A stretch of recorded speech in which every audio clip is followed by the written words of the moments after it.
A lot of people, mostly men, have been talking about something called hypergamy lately. It's a relatively modern term, and it refers to how women would prefer a wealthier or more powerful male, all else equal. It's often pointed out in a way that women will never date down economically or social class wise, they will always date up. It's always kind of talked about as if it's a negative trait, or at least some kind of uncomfortable truth that one must accept. It's not generally thought to be a positive trait that men enjoy talking about or thinking about. Matt Ridley wrote a book called The Red Queen, which was first published in 1993, over 15 years ago. The book was mainly about how different types of primates deal with sex and male-female relationships. Most of the book was about what you might call a collection of human mating instincts. Our instincts were calibrated long before modern society, back when we had to forage and hunt for food. Back when life was very dangerous and difficult. Raising humans in this environment was extremely costly. A mother's productivity was significantly reduced for at least 5 years while she raised her child. Human females who were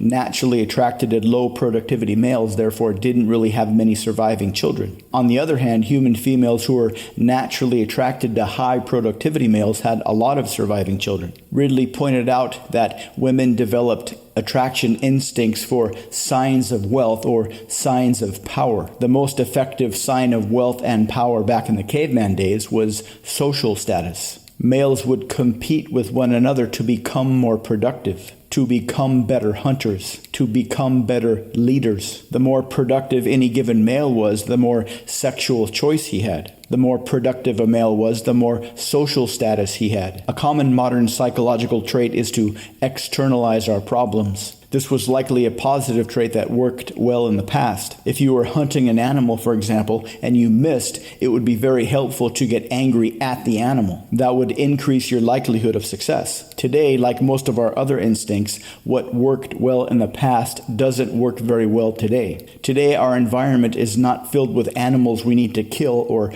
predators we need to avoid. Today, our environment is filled with other people that we need to learn how to interact with effectively. But just like our hunger instinct kept us healthy back then, today the same hunger instinct makes us fat and filled with disease. Very much like our externalizing instinct helped us back then, but doesn't really help us very much today. Unfortunately, just knowing about our instincts doesn't really do us very much good. If only knowing about our instincts was the key to success, nobody would be overweight. We are just as driven by our instincts today as we were in the past.